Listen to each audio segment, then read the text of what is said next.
muchísimas gracias, profesor Anso Bastos, por esta entrevista que concede para mi canal, para el canal de Javier López. Y bueno, es todo un honor tenerle a usted aquí, en uno quizá de los referentes del libertarismo en España y en el mundo. En España y en el mundo.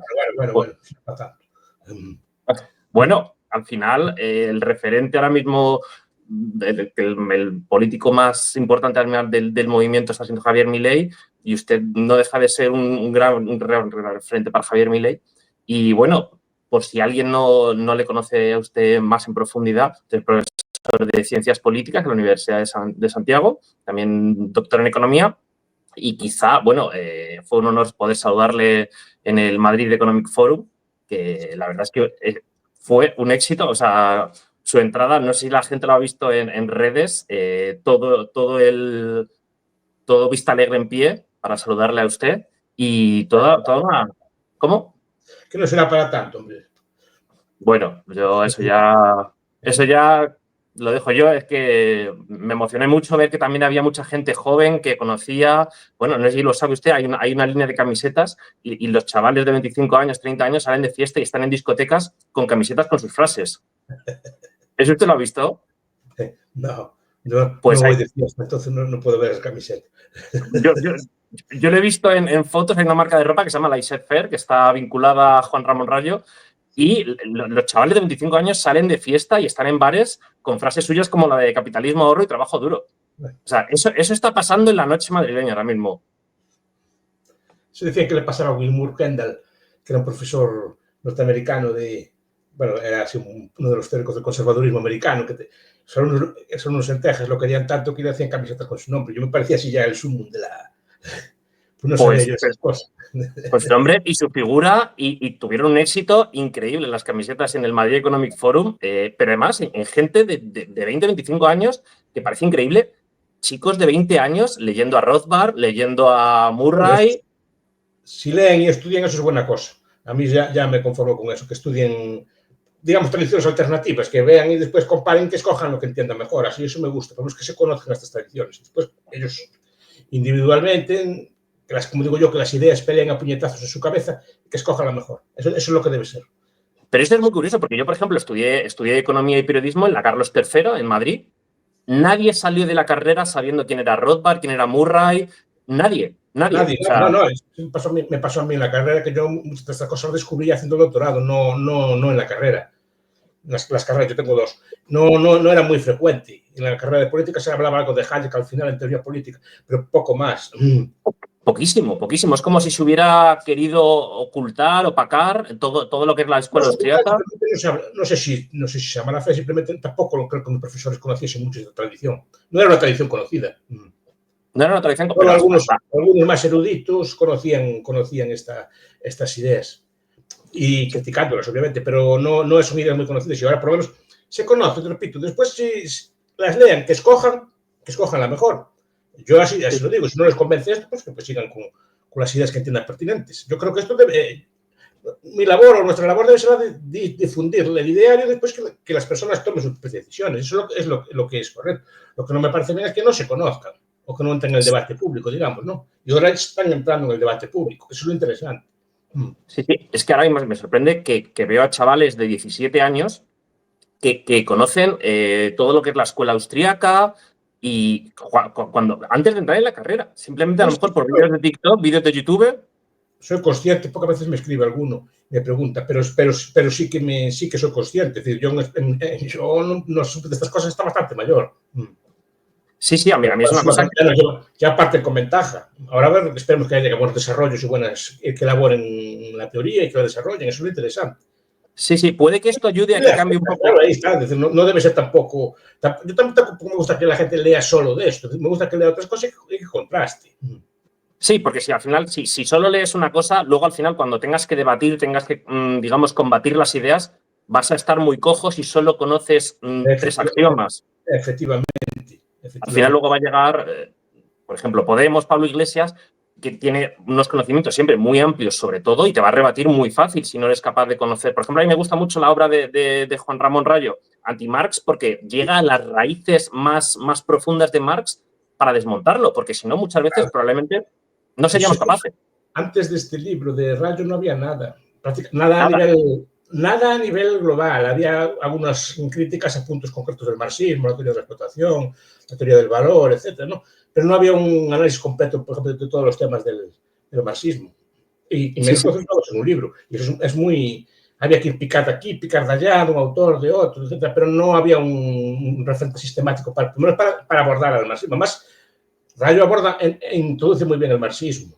O sea, el primer volumen del libro introduce muy bien lo que es el marxismo y lo explica bastante objetivamente y después lo va criticando. Pero que no había nada de esto, no había nada. O sea, ustedes son jóvenes, no saben lo que era antes, no había nada de esto. Había que andar a buscar de aquí, de allá, bibliotecas muy extrañas, en sitios muy raros, no había nada.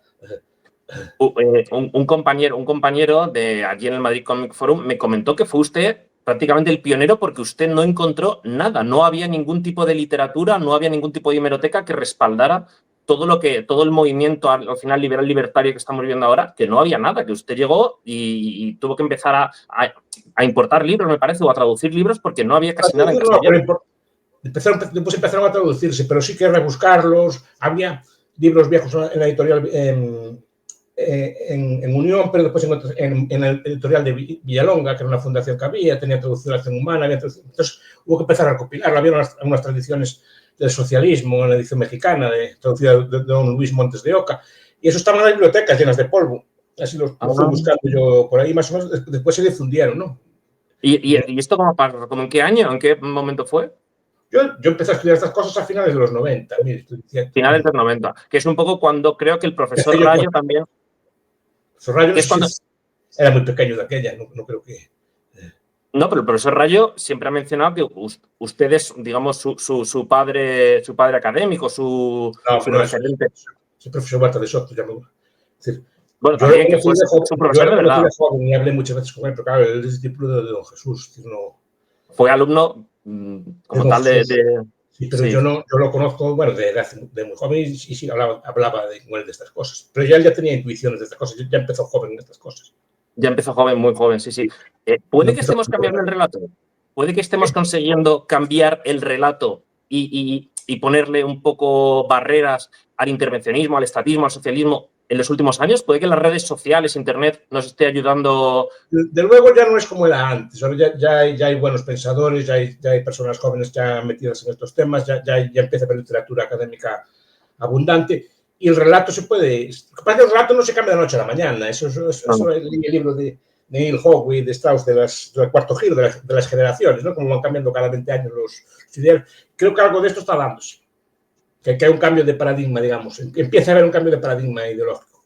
Es decir, antes era casi seguro que un chico joven interesado en la política pues tuviera de izquierdas. Era lo más común. Había excepciones, pero lo más común era eso. Ahora empieza a ser al revés. Entonces puede ser que se empiece un nuevo ciclo generacional al respecto.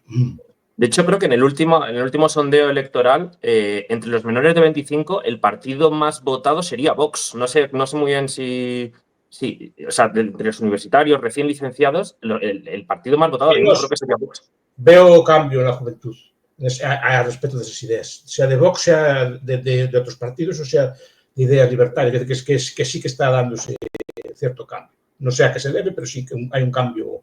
Sí, debe ser las redes, deben ser las nuevas ideas, debe ser que se difunden nuevos ideales, etc. Se está cambiando, sí. No sé, eso es la valoración, depende de cada uno, pero sí que está dándose un cambio. Un cambio, vamos, de hecho en las elecciones alemanas le atribuyen gran parte del éxito de los dos nuevos partidos que han entrado a TikTok.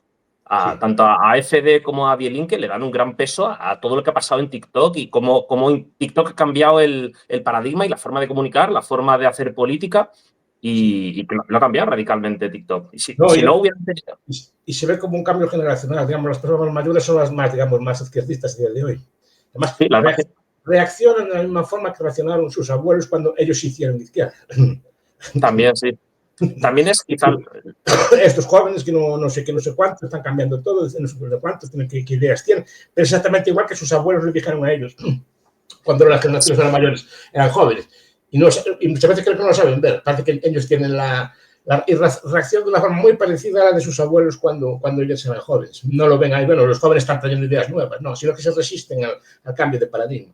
Lo cual es comprensible.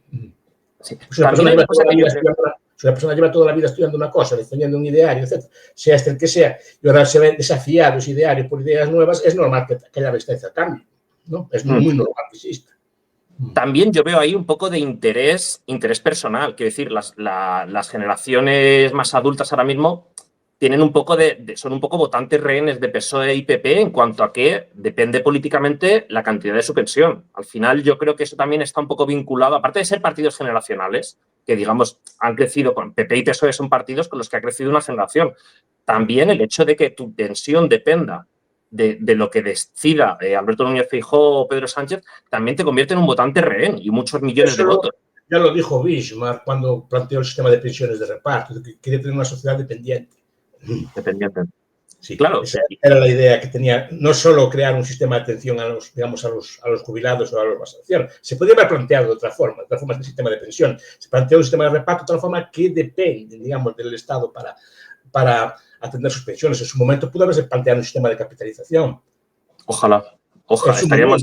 Pero se escogió este sistema. Pero este sistema hace dependientes a las personas, efectivamente, de las decisiones. Ahora, millones de personas, y yo los entiendo también, millones de personas dependen de las decisiones de un político, sobre su salario, cuánto van a cobrar, cómo lo van a cobrar, etcétera. Es decir, y eso, claro, al final es una situación absolutamente dependiente de lo que decidan los políticos y están interesados en mantener el status quo. Y es normal que lo estén. Yo no lo veo claro. No, claro, que a lo que me refiero es que son 10 millones de votos que no solo rechazan las nuevas ideas que pueden entrar en la batalla de las ideas por motivos ideológicos, es decir, no me gustan tus ideas, sino que es que además no me interesa que estén en riesgo a lo mejor mis pensiones o el statu quo, digamos. También un statu quo. Creo que el pensionista debería pensar también un poco más a largo plazo, sobre todo con los pensionistas ahora cada vez viven más años, gracias a Dios, ¿no? Deben pensar a largo plazo, porque dicen, si el país se arruina por el motivo que sea, al final yo no voy a cobrar mi pensión, tampoco. Claro. Es decir, me interesa que el país siga siendo estable, siga teniendo cierto dinamismo económico para que yo mis pensiones las pueda cobrar sin problemas. Y tenemos ejemplos recientes, lo tenemos en Grecia, lo tenemos en Portugal, ¿eh? Y no hace tanto tiempo.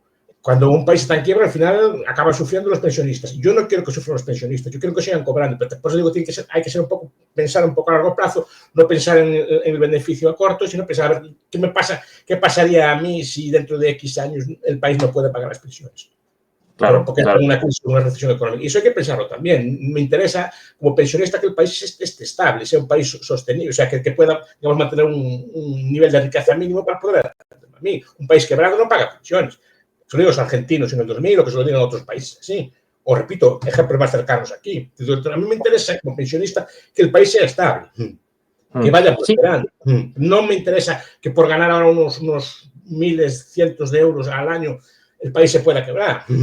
Porque acabaría quebrado yo también. Sí, lo que sí que es verdad que en la crisis de 2008 fueron precisamente las pensiones lo que más se mantuvo, mientras todo se caía, las pensiones se mantuvo y las pensiones fue, digamos, lo que sostuvo muchas familias, fueron las pensiones a lo mejor de los abuelos. Entonces también se mandó un mensaje de decir, puede quebrar todo, pero las pensiones de los votantes de 60 a 90 años, ellos no van a sufrir. Ese mensaje también se avanzó en la crisis de 2008. Se avanzó. Pero cuidado, que eso no es una ley de hierro. Por eso digo, mira a Portugal, mire a Grecia. Sí. O sea, si no hay plata, no hay plata tampoco para pensiones. Puede ser, pero me cuesta creer.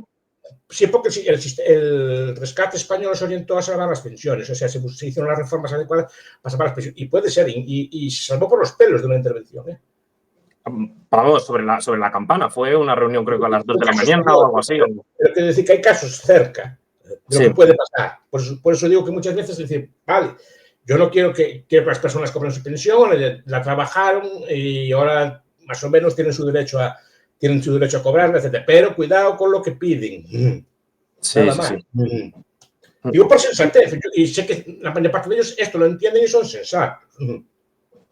Es verdad que si te estiras demasiado de la cuerda. De hecho, bueno, quería también preguntarle por Pedro Sánchez. ¿Usted cree que la cuerda se ha roto ya? Ahora mismo están saliendo audios, hay una rueda de prensa. ¿Usted cree que no sé lo que puede salir? No sabe, claro, ahora mismo con la información que hay, porque todavía queda la pregunta de ¿por qué he hecho Ábalos en su momento? Que es yo lo que creo. Se puede hacer una estrategia de seguir y se puede hacer una estrategia de control de daños y una estrategia de contraofensiva si se sabe lo que puede salir. Si no se sabe lo que puede salir, es más difícil establecer una estrategia, ¿no? Claro. Ahora, Pasa que en España, en la experiencia, ningún presidente del gobierno dimitió por esto. Nunca dimitió. Es verdad que Rajoy no dimitió, es verdad que Felipe González no dimitió. Pues no ha dimitido ningún presidente nunca. Además lo sabe porque implica reconocerlo. Implica reconocerlo y probablemente en algún momento incluso acabar en prisión o acabar condenado. Es verdad, no sé. sí. Tampoco acabó ninguno en prisión. Ninguno acaba en prisión. No tenemos en la hemeroteca ningún presidente que haya acabado. Algunos sí, pero aquí no. Claro, Francia, también relativicemos. Es decir, yo no es que sea especialmente partidario de Pedro Sánchez, ¿no? Obviamente, eso. Pero cuidado que los presidentes de la República Francesa, casi todos, Sarkozy está condenado, pasando más prisión por ser aforado. Es decir, y todos los presidentes en ejercicio vivos creo que tuvieron un escándalo de corrupción, ellos personalmente, incluido Chirac, etcétera, Mitterrand, Giscard en su momento con sobornos de diamantes, etcétera. Es decir, que aquí no hay nadie que se salve. En Italia lo tenemos ahí, Portugal también. Es decir, que en Portugal tuvieron, creo que fue José Sócrates que lo tuvieron también, lo tuvo detenido también por cosas. Sí, que no pensemos que somos una excepción, ¿eh? Sí, nos falta quizá... Somos especialmente malos, una cosa así por el estilo. Porque a veces también entra cierto derrotismo, ¿no? Y no es así, no. No sé, es lo que hay por la zona. De hecho, yo siempre he considerado que Pedro Sánchez... No es una excusa mala, no es un consuelo. Pero quiero decir que tampoco es para decir, ¡ay, qué horror! No sé cuánto, ¿no? Pero eso pasa, es bastante frecuente que pase, y no solo aquí, ¿eh? Sí, de hecho, yo siempre he considerado que Pedro Sánchez es un maestro, es el mejor, es el Messi de la política al nivel de cómo es capaz de mantenerse en el poder cuando probablemente la naturaleza ahora mismo electoral de España en ningún escenario podría permitir que el Partido Socialista estuviera en las... o sea, es una red de alianzas, de relato, pero España, digamos que ahora mismo no sería socialista. Él tiene esa habilidad, es decir, que él pelea. Él pelea. Pelea, busca los votos donde haga falta y quiere seguir. Pero claro, eso le da liderazgo. Porque su gente dice, con Sánchez estamos a salvo, que no va a renunciar al poder, no nos va a dejar tirados, va a pelear por estar en el poder. Y eso a su gente le gusta y lo sigue, claro, por eso es su líder. Por eso tampoco entre su electorado se ve especialmente afectado. No, su electorado es lo más estable que hay, o sea, es un 30%. Pelea y busca votos donde haga falta. Se podrían picarle con las manos en la masa que él se sigue presentando y él sigue sacando un 30%. Eso va a estar ahí siempre, eso va a estar ahí. Pero, ¿y cómo puede ser que hemos llegado a una situación que es quizá un poco extraña, que es que, digamos, las ideas intervencionistas, las ideas estatistas, las ideas socialistas se han convertido en lo intuitivo? Es decir, es una duda que a veces nos hacemos, que cuando los patrones económicos son muy claros sobre tema de aranceles, tema de salario mínimo, tema de horas, liberalizar la economía, nuestras ideas se han convertido en lo extraño, en lo antiintuitivo. Eso es antiintuitivo, la libertad. La libertad es antiintuitiva. Nosotros venimos de un esquema mercantilista, desde que viene buena parte de la sabiduría económica popular, no la académica, sino lo que la mayor parte de las personas entiende por economía, viene con clichés o esquemas mercantilistas, ¿no? Pues balanzas de pagos, importar, tipo como hace Trump, ¿no? Que nos están los chinos o así nos quitan, que nos exportan, etc. Ciertas regulaciones, por ejemplo, los controles de alquileres, ¿no? Que fueron tan populares allí que ya Franco los puso, ¿no? O sea, que no es una... De hecho, fueron los socialistas los que quitaron el control de alquileres. Fueron el decreto Boyer, sí, claro, usted no había nacido. No lo sabía. Tenían los alquileres intervenidos, y más intervenidos que los que propone a día de hoy la izquierda. Después fue Boyer en el año, creo que fue cuando llegó al gobierno, que hizo un decreto y quitó gradualmente los controles de alquileres. No conocía. Bueno, sí que sabía que Boyer había sido bastante liberal. Por ejemplo, el fuero del trabajo español también tenía muchas medidas de control de salarios mínimos, de prohibición de despido, de regulaciones laborales de todo tipo, ¿no? Entonces, es decir, que esas cosas llevan presentes en nuestra sociedad durante mucho tiempo y están consideradas como algo natural. Ya, pero ¿cómo puede ser que, digamos, lo que para muchos consideramos terraplanismo económico, porque al final no hay una base académica potente que defienda los aranceles o que defienda el salario mínimo? El arancel, cuidado, el arancel... Bueno, sí, el arancel... Hasta hace poco estaba también bien visto. Usted es joven, pero se acordará de los debates de la globalización. A principios del siglo XX, no recuerdo yo, aquellos, bueno, también no se acordan tampoco. A principios del siglo XX, eso hace 25 años, claro, cuando estaban aquellos disturbios que hubo en Génova, que hubo en ¿El G7 fue? No, sí, había los disturbios contra el G7 porque querían liberalizar la economía, querían globalizar la economía, quitar aranceles, aquellos acuerdos incluso mundiales como el TTIP y otro tipo de acuerdos de libre comercio a nivel mundial. Fueron muy contestados. Pero ahí fue, digamos, el lobby, fueron los lobbies los que, digamos, sí, paran eso. Pero digamos, como una contesta popular parte de la izquierda era muy antiglobalización. Pero por eso me sorprende ahora cuando Trump les da lo que pedían. Es verdad. Que sean ellos mismos los que protesten, porque yo vi un comunicado del Partido Comunista Chino protestando contra los aranceles, usando palabras de Reagan defendiendo el libre comercio, pero vi a la vicepresidenta del gobierno, señora Yolanda Díaz, también protestando contra los aranceles. Digo, ¿a qué cambio? Hubo un cambio, no sé si es porque están en contra de lo que digan los americanos, sí, porque sé, o porque entienden que el arancel trae problemas, pero ahí el arancel, digamos, me sorprendió estos últimos meses porque ganó apoyo en todos los ámbitos, incluso de la izquierda. Es que es una cosa que se trata de ver el mundo muchas veces en dos caras, izquierda-derecha, globalismo, globalización, pero luego es que ahora mismo vivimos en un sinfín de ideologías y de movimientos, como por ejemplo en Estados Unidos, en donde Trump y Elon Musk han pasado de ser súper amigos, a pesar de que uno era conservador nacionalista y el otro era, bueno, medio se define liberal libertario. Un tecnolibertario. Tecnolibertario, que es una palabra así que estoy escuchando ahora, que no la conocía, la verdad. Y de repente rompen, y vuelve a caerse el puzzle, ya no se sabe qué es la derecha, ya no se sabe lo que es el liberalismo, ya vuelve a no saberse, o sea, la redacción de la palabra liberal es continua. Liberal ya es una palabra tan, digamos, que se usa para todo, entonces no es una palabra que sea de mucha utilidad. Hay social liberales se le llama Ross, liberales se le llama working, es decir, depende también, porque el concepto es americano, europeo, y se usa para todo. Indalecio Prieto decía que era socialista, fuerte, liberal, es decir, es una palabra que después hay que distinguir lo que es el liberalismo económico y el liberalismo político. Muchos de estos liberales son liberales en lo político, pero no en lo económico, y hay liberales que son en lo económico, pero no lo son en lo político. Entonces, es decir, que es un mundo muy grande. Entonces, la palabra liberal define bien poco a día de hoy. Sí, de hecho, Jesús Gil montó un partido que se llamaba Grupo Independiente Liberal. O sea, sí, no, pero es una palabra bonita que queda bien, no está cargada semánticamente, entonces que no es peyorativa, tiene un aura popular, entonces vale para todo tipo de fuerzas.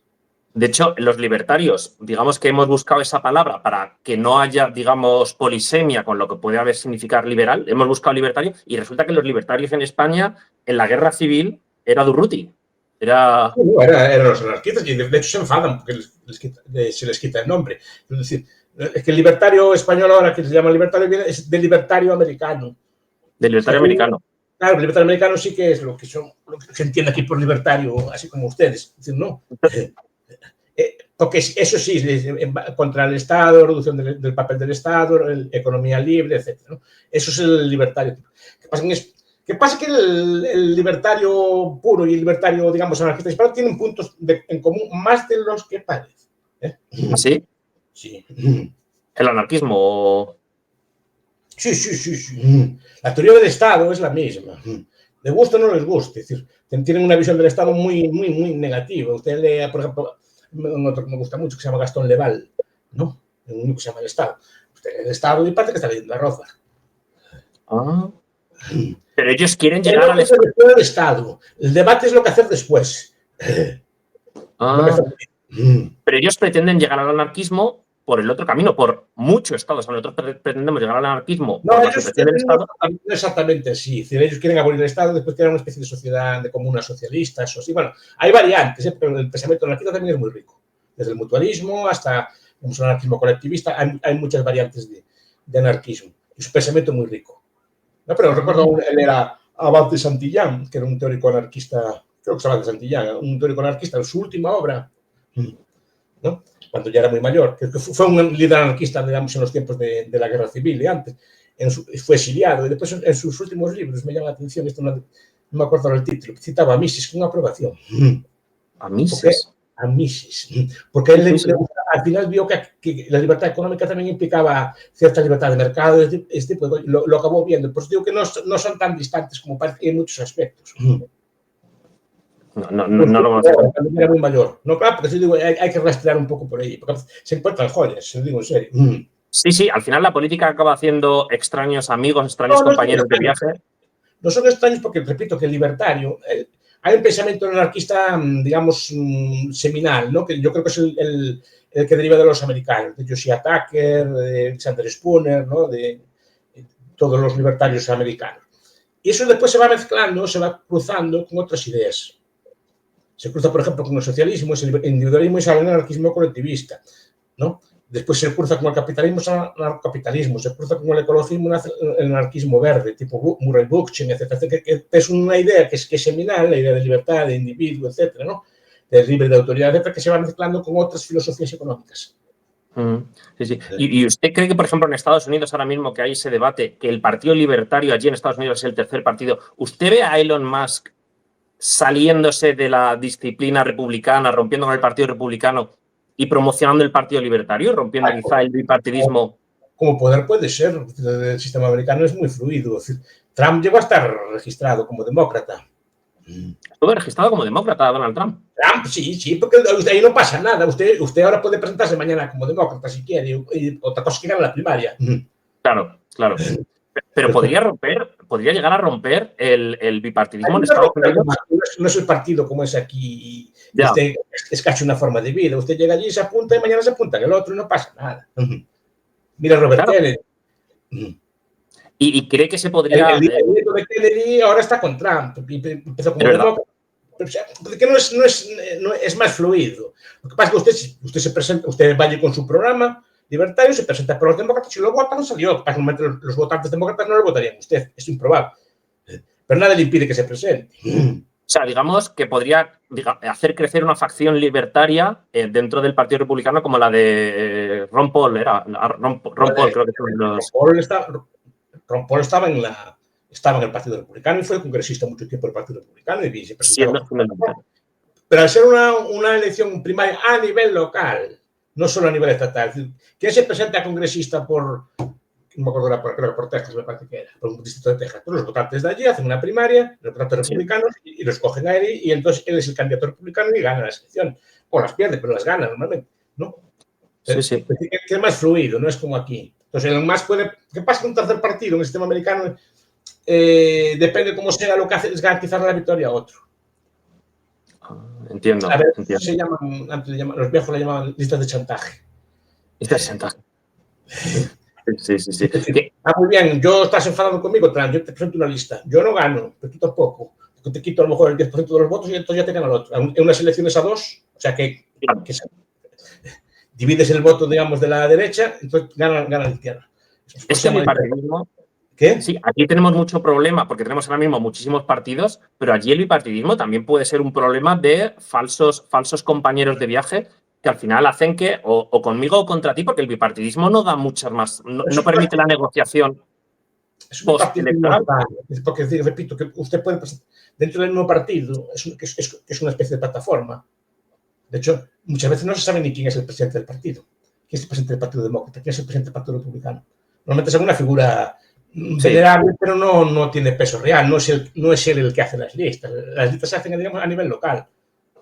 Sí, es como si pactaran todas las distintas formaciones antes de las elecciones y luego presentan alguno. Y aquí lo hacemos al revés. Aquí cada formación presenta al suyo y luego pactan. Es como si pasaran las cosas antes de las elecciones, ¿no? Sí, no, es que el debate es antes de las elecciones. Es el debate, eso es. El debate es totalmente antes. La lucha real es en la... De hecho, si fija el sistema americano, muchos estados ya tienen el voto decidido. Sí, son 7, me parece, o son 7 estados los que determinan las elecciones. Por la mayoría social que tienen, o son demócratas o son republicanos. Entonces, no hay elección. Entonces, la elección de verdad es la anterior. ¿Quién es el candidato? ¿Quién es el candidato? Eso es el... Vale.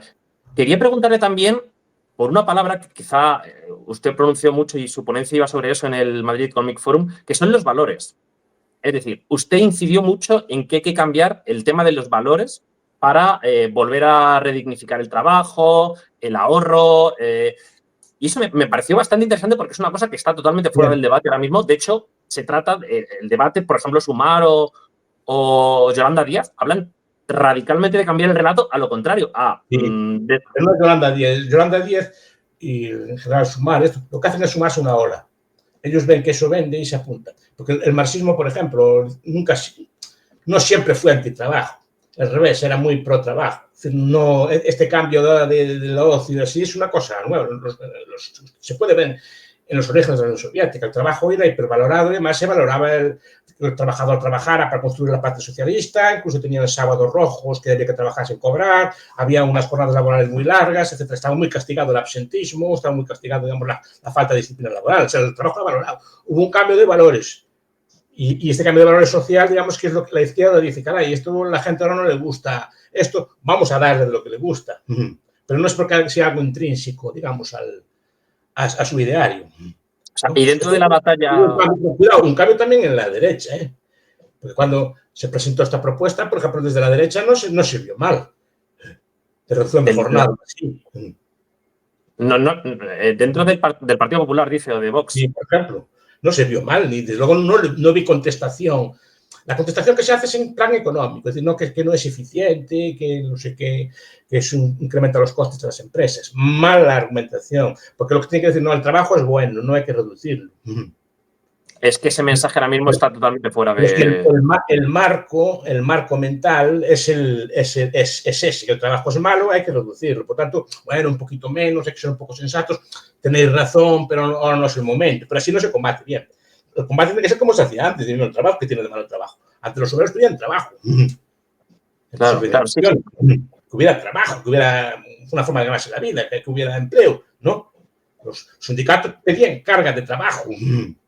Si lo vi alguna vez en las movilizaciones. Pero es que ahora no piden eso. Pues digo que hay un cambio de valores. ¿Y por qué incido tanto en los valores? Porque el capitalismo depende de los valores. Y eso es una cosa que muchos piensan, no, hacemos una reforma liberal así, tipo Milei en España y tal, ya. No. No,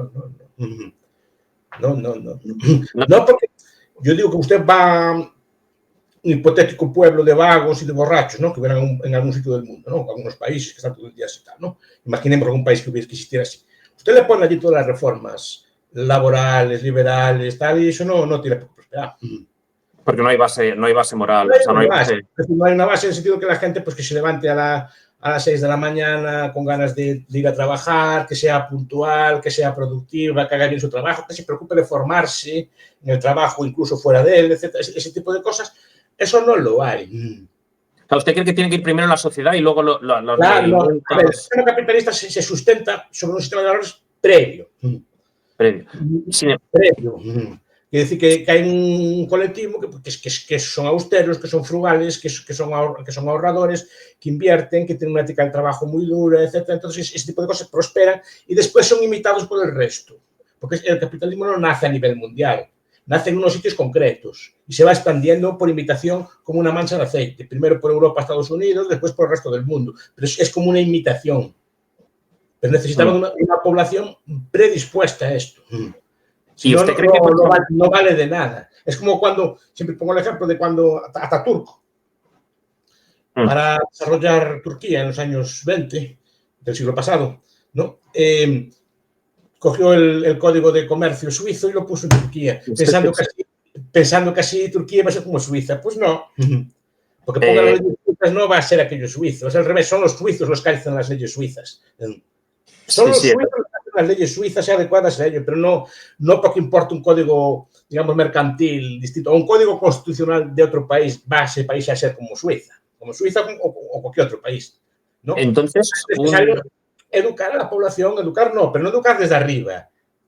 Pero tampoco yo no soy partidario de que se enseñe desde arriba. No se enseña desde arriba. Hay que enseñar, tiene que salir de uno mismo y tiene que salir del ejemplo de lo que vemos nosotros. Y el efecto Milei, por ejemplo, porque en Argentina es verdad que había una tradición liberal, libertaria, pero llevan 60 o 70 años de peronismo bastante duro muchas veces, y sin embargo Milei ha emergido como un outsider y entra en la política y está cambiando el relato una vez ya dentro del poder. Una vez en el poder lo que pasa es que se difunden estas ideas, se empiezan a discutir y se conocen. Pero cuidado, hay que cambiar también, pero repito que eso no se cambia desde arriba. Desde arriba se puede dar el discurso, ¿no? Pues de valores y cosas por el estilo, pero tiene que salir del propio argentino cambiar, si no estamos perdidos.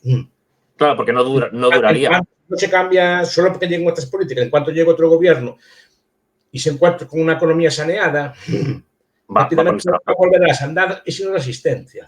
Por eso es importante enfatizar en este tipo de valores. Valores asociados a la economía. Después hay otro tipo de valores. Al final, si se quiere, y es lo que llamamos en economía, lo que se llama ciencias sociales, el debate académico de los 100 años, ¿no?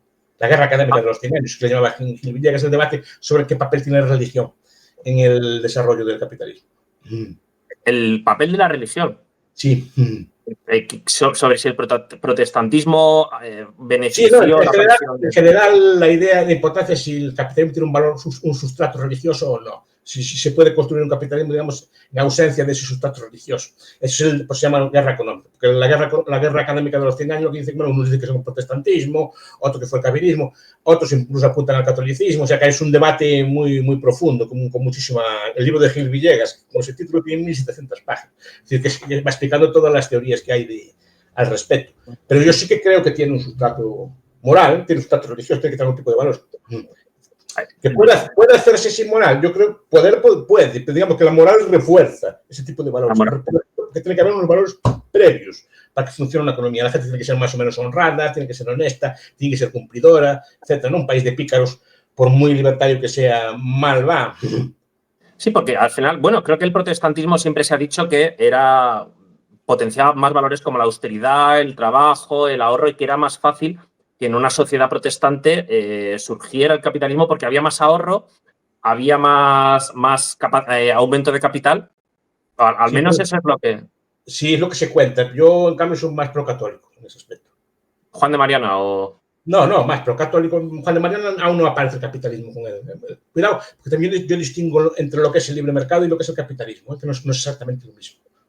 Ya. Sí, es verdad que no tiene por qué, se puede ser el libre mercado. Bueno, sí, más o menos. El libre mercado lo hubo en Roma, el libre mercado lo hubo en Grecia, el libre mercado los chinos tenían unos comerciantes fantásticos, los árabes tenían unos comerciantes fantásticos, ¿no? Las reglas no son contra el comercio, pero no es lo mismo el comercio que el capitalismo. El comercio es smithsiano. El progreso es por división del trabajo y por extensión de los mercados. Eso es lo que dice Adam Smith, que en los mercados más grandes o que se divide el trabajo dentro de una empresa, la fábrica de alfileres de Adam Smith. El capitalismo no es dividir el trabajo, es que la misma persona produzca 10, 20, 30 veces más, con la ayuda de bienes, de capitales, que trabajes con máquinas, que trabajes con buenas infraestructuras, etc. Eso es lo que te hace, digamos, incrementar exponencialmente. El otro incrementa la riqueza, pero no exponencialmente. Ya, sí, lo que es la famosa cosechadora. Capitalista. De hecho, es curioso, porque en los tiempos del capitalismo nadie reflexionó sobre eso.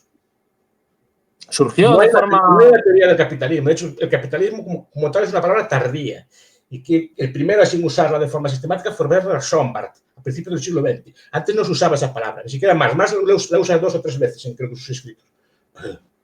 O sea, que digamos, surgió de forma casi espontánea el capitalismo y luego... Sí, espontáneo, no fue dirigido. No fue dirigido. No había una base económica académica detrás que sustentara... Una sociedad frugal, ahorradora, muy trabajadora, y que ahorrase. Y ese ahorro que fuese invertido de forma productiva. Siempre, pero invertido, no invertido, por ejemplo, yo puedo ahorrar e irme de vacaciones, lo cual está muy bien. Pero yo puedo ahorrar y comprar una máquina de coser o comprar una furgoneta. El ahorro es lo mismo y se invierte, pero si uno se invierte de una forma más productiva, que me hace más productivo a mí, hace mi tiempo más productivo, el otro simplemente es un gasto de consumo, es un gasto de placer. Claro, de ahí muere. Y volviendo al tema de Milei. No tiene nada de malo, pero quiero decir que si quieres ser capitalista tienes que invertir a largo plazo en bienes de capital.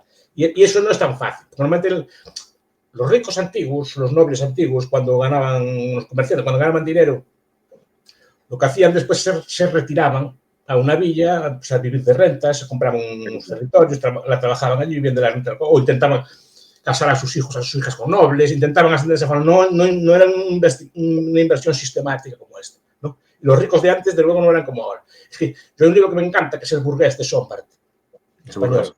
el burgués, que explica que, cuidado que Sombart no era procapitalista, al contrario, pero explica muy bien cómo era el rico del siglo XVII, ¿no?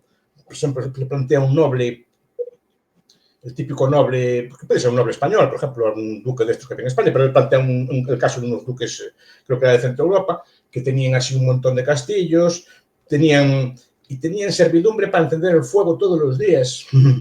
Pues si al señor le daba la gana de ir. Después tenían mucha servidumbre, pues, por ejemplo, para caballerizas, tenían servidumbre para los perros de caza, los tenían ahí todo el día cuidando perros o criando perros. En cambio, compara como... No, que tenían un montón de gastos suntuarios de estatus, ¿no? Un montón de servidumbre, pues hasta gente que los ayudaba a vestirse y cosas por el estilo. Tenían un montón de pies en el rico capitalista. Esa mano de obra está empleada de otra forma. Está empleada de otra forma, claro. No está empleada de forma productiva. Empleada a producir cosas. Está en fábricas o en industrias produciendo cosas, ¿no? Sí, sí. Y uno es un gasto de un rico rentista y otro es un gasto de un rico capitalista. Ese es el cambio que se da. No es que no hubiera ricos, pero el rico antiguo también hacía así. Tenía más interés en, digamos, en medrar socialmente. Porque el rico históricamente no fue de las clases dominantes, sino que las clases dominantes eran nobles o no guerreros. Entonces lo que hacía era intentar emparentar con esas clases dominantes, pero no el, digamos, crear una forma de vida de industria sostenida en el tiempo. Sostenida y productiva. Sí. Claro. Sí, sí. Y le quería preguntar ahora... Sí, le quería preguntar por el efecto Milei, porque, bueno, vino al Madrid Economic Forum la semana pasada Milei, fue todo un éxito. Al final estábamos ahí 7.000 personas porque se decía hasta hace nada que liberales o libertarios en España, que habíamos en un coche, y el fin de semana pasado éramos 7.000 y por solo gente de Madrid. ¿Usted cree que puede haber un efecto Milei en España? Porque el Partido Libertario siempre nos dice, necesitáis un Milei, necesitáis un Milei. Un Milei no se crea. Un Milei, de hecho, si tú ves el resto de partidos y de políticos, no son tan carismáticos como Milei y llevan años en la política. No, Milei tiene muy buenas dotes para la política, habla, es claro, ese lenguaje bronco que usa, tiene dotes de populista, claro. Habla como habla la gente, es claro. Entonces, claro, eso le da un atractivo. Yo creo que al principio lo llevaban como contrapunto en los debates para que llevara una persona, digamos, y claro, le pasó algo semejante a Pablo Iglesias en su momento. Tal cual, es que también lo llevaban a los debates así como contrapunto y se fue haciendo una fama y cogió fuerza. Y esto es algo semejante. ¿Qué pasa? Cualquier análisis de este estilo de un Milei tiene que ver cómo es el sistema político español. Porque un Milei se puede dar en sistemas presidencialistas. Claro. Es decir, que Milei pasó a la segunda vuelta, de segundo, por cierto, no fue de primero, pero pasó a la segunda vuelta y una vez enfrentado con otros, se contraponen dos programas y es prácticamente fácil ganar. Aquí usted necesita 350 personas presentadas cada uno en su provincia y que esas personas tengan, digamos, esos ideales que dice usted. Y eso es lo más difícil de conseguir. Es muy complicado. Además, el sistema electoral español dificulta, aunque digan lo contrario, las mayorías absolutas. Sí, porque está muy... Al final, al ser tan regionalista... No es fácil tener. Pero entonces, ¿qué pasa? Que normalmente, pues, por ejemplo, aparece el PP y con Vox. Entonces, Vox ya tiene que mojarse. Sí. Ya no es un Vox puro, ya tiene que ser un Vox que apoya al PP, ¿no? Y eso lo suaviza. Pero no solo en el Parlamento español, en los ayuntamientos, en las comunidades autónomas, que al final no es tan fácil llegar. Lo que pasa es que una vez si llega y lo hace bien, se puede consolidar, eso sí. De hecho, ni siquiera es tan fácil llegar, ni siquiera es muchas veces entrar, porque para nosotros, por ejemplo, las europeas, el Partido Libertario no se pudo presentar porque necesitábamos 15.000 firmas, pero además 15.000 firmas con las complicaciones que supone recolectarlas, que luego no te las tiren, o sea, 15.000 firmas, y de hecho, si hubiera habido adelanto electoral de Pedro Sánchez estos días, estábamos haciendo cuentas solo para presentarnos en Madrid, necesitaríamos 5.000 firmas, que es una cosa tremendamente complicada de conseguir. O sea, que es que incluso el propio sistema es muy difícil entrar. Ahora lo endurecieron. Ahora antes era relativamente más fácil tener listas. Normalmente los partidos o los líderes partidos tienen un par de siglas alternativas registradas. Pues sí.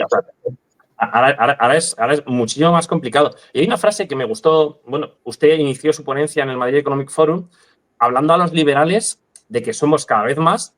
Y hubo una pregunta que me pareció genial, que fue, ¿dónde está su obra? ¿Dónde está la obra de los liberales? Que quiere decir, somos muchos y quizás gastamos más tiempo. Quiero decir, a eso me estaba refiriendo. Yo veo que, por ejemplo, se habla de reformar la jornada laboral, pero no hay contestación. Qué bien. Se habla de otras medidas de intervención. Pero cuidado, repito, a mí no me parece mal que se reduzca la jornada, me parece mal el argumento que se usa para reducir la jornada. Claro. La desvalorización del trabajo y que uno es la vida y otro como si fuera la muerte, casi, ¿no? Una cosa así. Que antes no era así. Entonces, cosas no se contesta. Yo veo que suben impuestos, suben salarios mínimos, suben todo tipo, pero no hay contestación. Es verdad que el PP ha abandonado, bueno, si alguna vez lo tuvo totalmente. Y las demás fuerzas, pero yo no tampoco veo gran contestación a ese tipo de argumentos. Todo cuanta regulación, a todos le parece bien. Claro, a PP y Vox, entonces creo que hay una... Un poquito menos, ¿no? Un poquito menos. Se ve con los chantajes del decreto. No sé si se acuerdan, hace un par de años o el año pasado, cuando se votó el decreto de las pensiones, ya agacharon la cabeza y ya votaron. Es decir, no plantearon un contradiscurso. No hay contradiscurso. ¿Y cómo podemos...? ¿Cómo podemos las pensiones, decir, mira, yo estoy partidario de subirlas, pero no en esa cuantía. Hay que ser no hay un contradiscurso, nadie se atreve a enfrentarse a eso. Entonces, es normal, pues piensan a corto plazo, es normal que no se avance nada. Si ellos tiran para un lado y nosotros digamos un poquito menos, solo un poquito menos, hombre, no subas tanto los impuestos, no subas tanto la regulación, no subas tanto a los autónomos, no pasa nada, hombre, súbele, pero no tal. No hay que subir, hay que decir un discurso de frente, yo creo que eso esto de Milei es ese, independientemente de los éxitos que consiga al final de su mandato. Yo creo que en el ámbito económico van a ser buenos, ¿no? Pero dan contradiscurso. Mira, no estoy a favor de esto, te voy a votar que no, porque no estoy a favor de esto, punto. Y explícalo. Pero claro, no, simplemente es, bueno, un poquito menos, o los presupuestos están bien, pero, hombre, no subas tanto. Es decir, no estoy a favor, punto, y discútelo. Eso ahí sí lo que se espera de una oposición, pero no que digan lo mismo que el gobierno, va un poquito menos. Sí, a mí lo que me sorprende es que hay muchos economistas, el profesor Rayo, que tiene casi 1 millón de seguidores, que están dando ese mensaje fuera del Congreso, ¿verdad? Fuera de la política. Hay más creadores de contenido en redes sociales. Hay muchísimo contenido liberal libertario, pero eso luego no se traduce políticamente en nada. Es como si hubiera millones de posibles votantes, millones de potenciales votantes, y no hay ninguna estructura política que sea capaz de canalizar eso, ni ahora, ni sé si para las elecciones de 2027 va a haber ese flujo, o sea, digamos, ese flujo de votantes que acepten, porque ese flujo de votantes, no sé si van a votar al PP, no creo que voten a Vox, evidentemente no van a votar a la izquierda, y hay una masa de votantes que incluso Espinosa de los Monteros cita en millones de votantes, pero que ahora mismo está huérfana. Ahora mismo está huérfana y de cara a 2027, o incluso si se adelantara entre las elecciones, no hay nada. Sí, hay un problema de transmisión. Estos idearios, estas ideas que se plantean no se transforman ni siquiera en alguna propuesta. Es decir, yo no digo que tengan que aceptar los grandes partidos un programa libertario, pues si digamos una propuesta, pues voy a dar con esto, voy a controlar el déficit, por ejemplo, ¿no? Que decía yo también del santo temor al déficit, voy a controlar el déficit público, voy a establecer unas cuentas sanas, digamos, o voy a rebajar impuestos, o voy a liberalizar tales mercados de la vivienda, ¿no? Es que a mí me gustaría saber qué es lo que va a liberalizar, digamos, los gobiernos que llegaran, los gobiernos que llegaran. No sé si el mercado de la vivienda, si van o más o menos dejarán lo que está, un poco más suavizado. No acabo de verlo. Claro, o sea, no veo una contestación clara de principio, no que no se opongas. Dice que no hagas tanto, no, un poquito menos, no seas tan tal, pero no es una cuestión de principio. Es decir, no al control de alquileres, punto. Es que está totalmente fuera del debate político actual, actual, porque fuera de la política, fuera de las redes sociales, sí que existe ese debate. Y es que en el Partido Libertario, o sea, no sabemos cómo canalizar, o sea, no somos capaces de canalizar todo ese debate que sí que está en las redes, que sí que está en los youtubers, en los profesores, en usted, por ejemplo, o en Radio. No sabemos cómo canalizarlo políticamente. O sea, yo no soy político, a mí no me gusta la práctica política, entonces no ando por ahí. Pero yo creo que eso Roda lo explicaba, que necesitas algún toque populista. Nos dicen a veces que necesitamos más relato, menos dato y más relato. Y no tanto racional. La racionalidad normalmente no acostumbra a ser buena para hacer unos electorales. Tiene que, digamos, abordar algo más emotivo y con tipo de relato, ¿no? O sea, pero algo de populismo. Es decir, lo que demostró Milei es que usted puede hacer un discurso durísimo, diciendo que no hay plata, que voy a recortar, que vais a sufrir, que vais a tal, y aún así ganar. Es decir, una cosa bien explicada, puede tener éxito electoral. Incluso la cosa aparentemente más impopular del mundo puede tener éxito. Incluso en los sectores, digamos, que supuestamente se ven afectados por esa medida. O sea, con más relato que dato y quizá más populismo. Lo que pasa es que eso muchas veces tiene que surgir. ¿No? Eso tiene que surgir. Él tiene como frases míticas, no hay plata, por ejemplo. A mí esa frase me quedó grabada. Claro, no hay plata. Pues ese tipo de cosas que las dice y la gente las entiende porque las vive. No hay plata, efectivamente. Si no hay plata no se puede gastar. Eso lo entiende todo el mundo, ¿no? Sí, no, claro. Si él tiene una cantidad de frases, no hay plata, bueno, viva la libertad, carajo. O sea, entonces, tenemos que estar a expensas de que en algún momento aparezca algún líder con carisma en España que sea capaz de acumular. Porque, por ejemplo, mucha gente dice... A ver, en Argentina no había gran cosa, ¿eh? Antes de Milei no había gran cosa. No, claro, eso es lo que sorprende. Luego las encuestas de valores que hay a nivel mundial, o sea, que hay unas encuestas que hacen los politólogos de cuáles son los valores de la gente a nivel de democracia, a nivel de sociedad, pero también a nivel de economía. Y, por ejemplo, Argentina, España, etcétera, son tantos países más de izquierdas del mundo occidental, me refiero. Del mundo. Sí. De izquierda lo económico. Cuando le preguntan salarios mínimos, bueno, sí. todo el mundo le parece muy bien. En otros países no les parece tan bien. Recuerdo que Suiza, un referéndum sobre el salario mínimo y la gente votó que no. Claro, porque... Es decir, y hubo un referéndum sobre subir las vacaciones y el pueblo suizo votó que no. Suizo. No quiero ni imaginar cómo saldría así. Por eso estoy diciendo que no es una cuestión de que usted mañana liberalice o así, es que ya es la gente así. Si la gente es así, ya tiene políticas así. Sí, pero luego... Es como, digamos, qué argumentos se pueden dar, qué ideas se pueden dar para que se adopten ese tipo de valores. Porque no son, digamos, escritos con letras de oro ni con letras de hierro, o sea, no está escrito en bronce que tenga que ser así el pueblo español, porque no era así. No te porque. De hecho, pero el Rayo tiene 1 millón de seguidores casi y yo no le consideraría, vamos, lo opuesto totalmente al populismo. Explica cosas a veces bastante complejas y tiene 1 millón de seguidores, o sea, no es populista y sin embargo está consiguiendo cambiar el relato desde una posición sobria y con datos. Claro que lo está consiguiendo, pero lo que se trata, repito, es enfatizar esas cosas, que la gente no tenga, cuando hablé en el foro allí, dije, mira, estas propuestas de la vicepresidenta Luz de la Jornada, que las lleva a Singapur, que las lleva a China, a ver cómo, o a Japón, o a Corea, a ver cómo responden allí. Le dirían que no. Le dirían que no. Le dirían que no, pero no, ya los propios trabajadores. Entonces, digamos que hay que cambiar primero el relato y luego ya eso tendrá una vinculación. Yo siempre digo que estas cosas yo no las voy a ver en mi vida, ¿no? O sea, yo no la voy a ver, una sociedad de ese estilo en España. Pero hay que construir para dentro de 100 años. Eso es como se construía antes así algunos le llaman el pensamiento catedral. No pensar ahora, sino pensar... En el efecto catedral, sí. Bueno, el que empezaba la catedral sabía que no le iba a ver acabada. Claro. Tardaban 100 y pico de años o 200 años en hacer, sin acabarse de todo. Sí. A veces sí. Pero es verdad, por ejemplo... Mira, la familia no está acabada. Es decir, el que la empiezan no sabe cuándo va a acabarla. Entonces, pero hay que hacerlo igual. Tienes que poner tu piedra primero. Bueno, Gaudí sí que tenía un poco la intuición de que se acabara en 2026, sí que tenía un poco... Pero, por ejemplo, en Portugal, ahora mismo el Partido Liberal... Por ejemplo, allí tiene ya un 10, un 11%, me parece. Digamos que el efecto Milei se está multiplicando. Liberal, sí. La iniciativa liberal, eso es. Después la ultraderecha también, y esto es un fenómeno. Escribí algo sobre eso. La ultraderecha o la extrema derecha, o como quieran llamar, ya no es, en casi todo el mundo, ya no es intervencionista. Por ejemplo, la AfD tiene un programa muy liberal, pero en general los partidos de derecha en casi todo el mundo tienen un programa bastante liberal en lo económico, no en otros aspectos, ¿no? No será en España, porque en España no...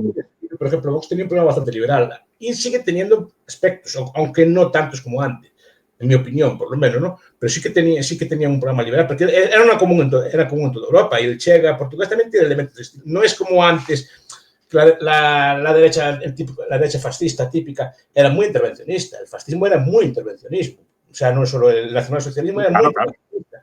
El franquismo fue muy intervencionista en lo económico. Todo dentro del Estado. Era un componente muy estatista, muy regulador de la economía. La ultraderecha ahora no. Hubo un cruce, una simbiosis entre el neoliberalismo, entre el liberalismo, digamos, austriaco y la derecha, digamos, que antes no había. ¿Y son buenos socios, pueden ser buenos socios el nacionalismo conservador y el libertarismo, como ha pasado en Estados Unidos, que ha sido un fracaso, pero es verdad que es una alianza. Bueno, en España, en Vox al final, pero se rompió, se salió Espinosa Los Monteros, se salió Rubén Manso. ¿Pero es una alianza estable o porque muchas veces la gente piensa que son hermanos? Supongo que dependerá, que ya ahí no me meto, de disputas internas de todos los partidos y líneas a seguir, etcétera, y que haya una postura que se vea como ganadora. No veremos con el tiempo si es exitoso o no, pero ese tipo de cosas. Pero digo que hubo un cambio. Hubo un cambio en todas las derechas, en buena parte de las derechas del mundo, en el sentido de que aceptan programas neoliberales. O sea, y bastante más liberales, digamos, que la derecha convencional. Sí, sin duda, sin duda. Excepto Francia, el DRM, que no es tanto, pero en Alemania usted ve el programa, es bastante, el programa económico, cuidado. El programa económico. No, hay una facción libertaria, de hecho, creo que en AFD. Sí, en casi todos los partidos la hay. Sí, por ejemplo, en Vox la había, pero creo que en Alianza Catalana también tiene sectores así también, por ejemplo, ¿no? Sí. Es que es algo que no es nuevo, que se da en toda la derecha mundial, que tienen este elemento. Por ejemplo, yo recuerdo ahora no se llama el UKIP, el partido de... Sí, de Gran Bretaña. Sí, pero por ejemplo, ahora tiene otro nombre, se llama... No, tiene un nombre, no me acuerdo ahora cómo se llama. Pero yo recuerdo a los diputados del viejo UKIP leyendo libros de Rothbard en el Parlamento Europeo. Pues eso genera unas contradicciones luego internas que es que tienen que ser, porque al final tú tienes que posicionar sobre diversos temas y va a haber unas contradicciones internas que van a acabar siempre, creo que mal, como han pasado con el Musk y con... El partido no las tiene. Ya, sí. Lo que pasa es que hay un momento en el que hay que reducir la jornada laboral, subir los impuestos, los aranceles, y va a haber unas guerras internas que me parecen muy complicadas de salvar, que es verdad que los políticos son especialistas en tragar, y son capaces de solventarlo eso. Por eso no le quiero robar más tiempo. Por eso sí. Pero muchas gracias por la entrevista y... Muchísimas gracias a usted. Ha sido un auténtico placer y un honor. A seguir estudiando, estamos leyendo muchísimo ahora. Estamos leyendo muchísimo. Y nada, muchísimas gracias por su labor, porque su labor es espectacular. Y seguiremos con muchísimo gusto sus vídeos, sus informaciones. Muchísimas gracias. Don Javier. Hasta la próxima. Si Dios quiere. Chao. Chao. Vale, esto. Vale. Pues hasta aquí la entrevista con el profesor Miguel Ángel Bastos. Ha sido un auténtico placer. Espero que os haya gustado. Y ya sabéis, la tenemos aquí en YouTube, pero también la podéis comentar pues subiremos vídeos en el resto de redes, en TikTok, en Instagram y en Twitter, con pequeños fragmentos. Espero que os haya gustado. Y ya sabéis, la libertad os hará libres. Menos impuestos, menos Estado, más riqueza y más libertad.